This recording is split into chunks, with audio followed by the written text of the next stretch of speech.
because he is on the edge. கொஞ்சம் எப்படி அப்பா எட்டி விட்டுட்டு சாரி சொல்லக்கூடாது. இவரு தான் வலிச்சு வந்தாரு. எட்டி விட்டுட்டு சாரி சொல்லக்கூடாது. நான் எட்டி விடுறேன். வியா என்ன எட்டி விடுறாங்க அவங்க. கேம் போலாம் गाइस கேம் போலாம். நீங்க தான் வலிச்சு வந்தீங்க ஐயா. கேம் போலாம். அடே வியா நான் ஒண்ணுமே பண்ணலடா.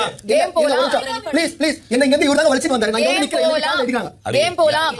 ஐயா எல்லாம் கால் தெரியாம இதுதான் டீம் பின்னாடி கை கட்டுடா டேய். பின்னாடி கை கட்டுடா. ஐயே. நேற்று நைட்லேருந்து இந்த ஒரு பிரச்சனை வந்து ரொம்ப பெருசாக போயிட்டு இருக்கு அப்படின்னு தான் சொல்லி ஆகணும்.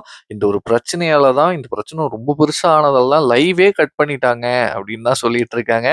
திவ்யா கணேஷை காப்பாற்றுறதுக்கு லைவ் கட் பண்ணாங்க, இல்லை வினோத்தை காப்பாற்றுறதுக்கு தான் லைவ் கட் பண்ணாங்க அப்படிலாம் சோஷியல் மீடியாவில் நிறைய விஷயங்களை பார்த்துட்டு இருக்கேன். இந்த ஒரு பிரச்சனை எப்படி ஆரம்பிச்சிச்சுன்னா, இந்த வெஜிடபிள்ஸ் என்ன அப்படின்னு கண்டுபிடிக்கிற டாஸ்கில் வந்து திவ்யா கணேஷும் வினோத் அவர்களுமே வந்து கண்ணை மூடிட்டு இருக்கும்போது விக்கல்ஸ் அவர்கள் வினோத்தை வந்து பிடிச்சி முன்னாடி நிற்க வைக்கும்போது வினோத்தோட கை வந்து திவ்யா கணேஷ் மேல பட, திவ்யா கணேஷ் டக்குன்னு அங்கே ரியாக்ட் ஆகி எட்டி விட்டு சாரி அப்படின்ற மாதிரி சொல்ல, அதுக்கு வந்து வினோத் அவர்கள் ட்ரிகர் ஆகி என்னது எட்டி விட்டு சாரியா அப்படின்னு சொல்லி மறுபடியும் இவர் எட்டி விட, லைக் வந்து சின்ன பசங்க பண்ணிப்பாங்களா, நீ என்ன எட்டி விட்டியா நானும் ஒன்று எட்டி விடுவேன், ஓ என்னையும் எட்டி விட்டியா என்ன எட்டி விட்டு சாரின்னு வேற கேட்குறியா அப்படின்னு சொல்லி விளையாடிப்பாங்கல்ல, அந்த மாதிரி தான் இந்த ஒரு சம்பவம் நடந்துச்சு.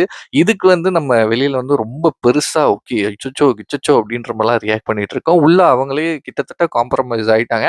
பட் இருந்தாலும் இந்த ஒரு விஷயத்துல எனக்கு வந்து ஒரு சின்ன விஷயம் என்னன்னா, இந்த பிரச்சனைலாம் முடிச்சு வெளியில வந்ததுக்கு அப்புறமா வினோத் அவர்கள் வந்து நான் விக்கல்ஸ்ன்னு நினைச்சு எட்டி விட்டேன் அப்படின்ற மாதிரி ஒரு சின்ன வார்த்தை சொல்லியிருக்காப்புல. பட் அது மட்டும் எனக்கு எங்கேயோ இடிச்சிச்சு. பட் இதை பார்க்கும்போது கிளியரா தெரியுது அவர் வந்து திவ்யா கணேஷ் அப்படின்னு நினைச்சுதான் எட்டி விட்டுருக்காப்புல. பட் அந்த ஒரு விஷயம் மட்டும் மாத்தி சொல்லாம இருந்திருந்தா நல்லா இருந்திருக்கும் அப்படின்னு நான் நினைக்கிறேன். அண்ட் ரம்யா அவர்களுமே நேற்று வந்து நைட் ஏதோ ஒரு சண்டை போட்டு மயக்கடிச்சு வேற விழுந்திருக்காங்க. இது என்னடா கேப்டனுக்கு வந்த சோதனை அப்படின்ற மாதிரி தான் இருக்கு.